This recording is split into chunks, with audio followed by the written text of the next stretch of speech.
Something big is happening in Africa. A small country called Burkina Faso just stood up to the United States and said one powerful word: no.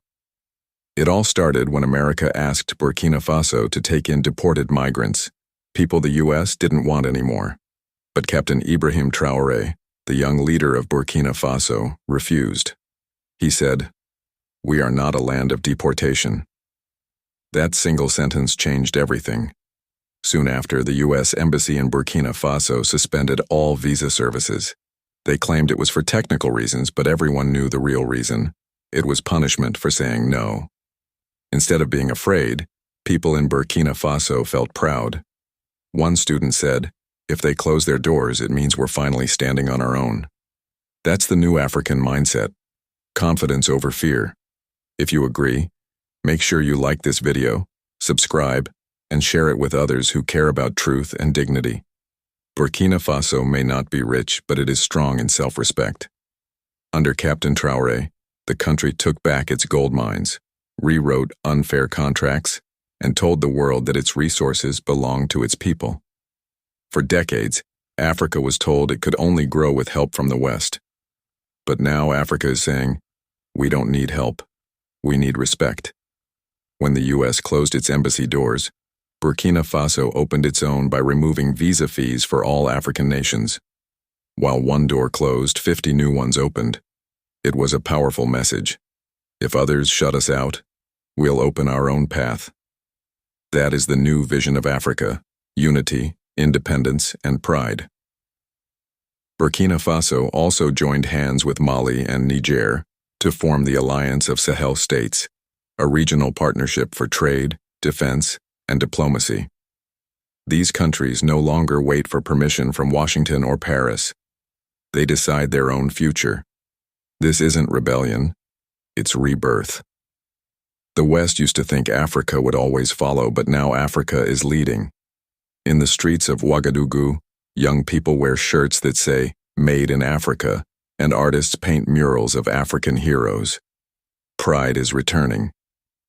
America once used visas and aid to control opportunities.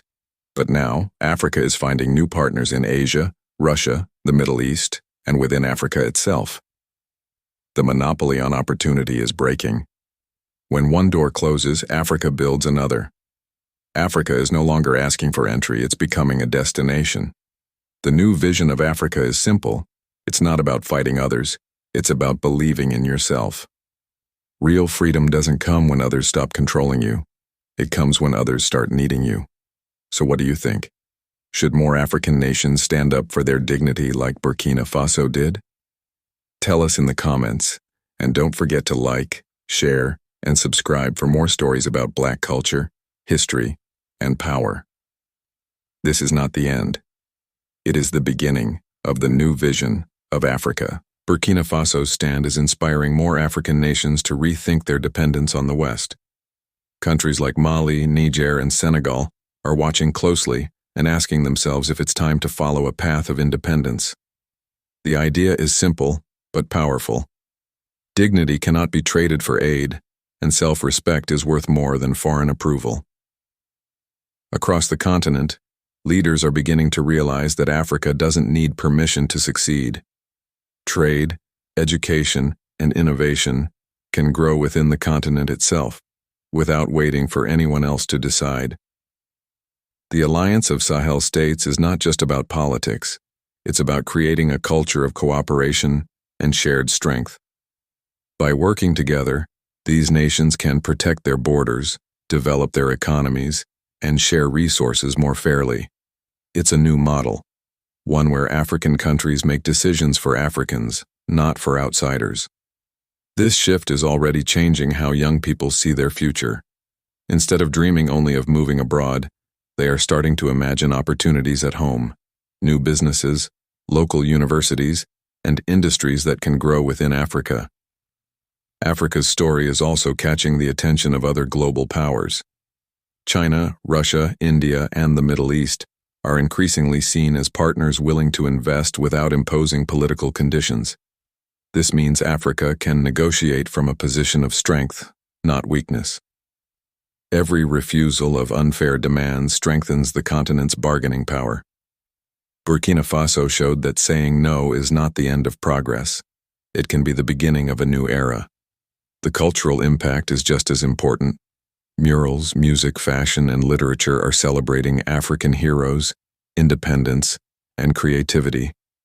Pride is returning to communities that were long told they needed validation from outside. Young people are learning that their voices matter, their choices matter, and their nations can stand tall without compromise. This shift from dependency to self-reliance is a quiet revolution, but its effects will be felt for generations. And just like before, don't forget to like, share, and subscribe if you believe Africa's story deserves to be heard. Comment below and tell us what you think. Should more African nations take a stand like Burkina Faso did?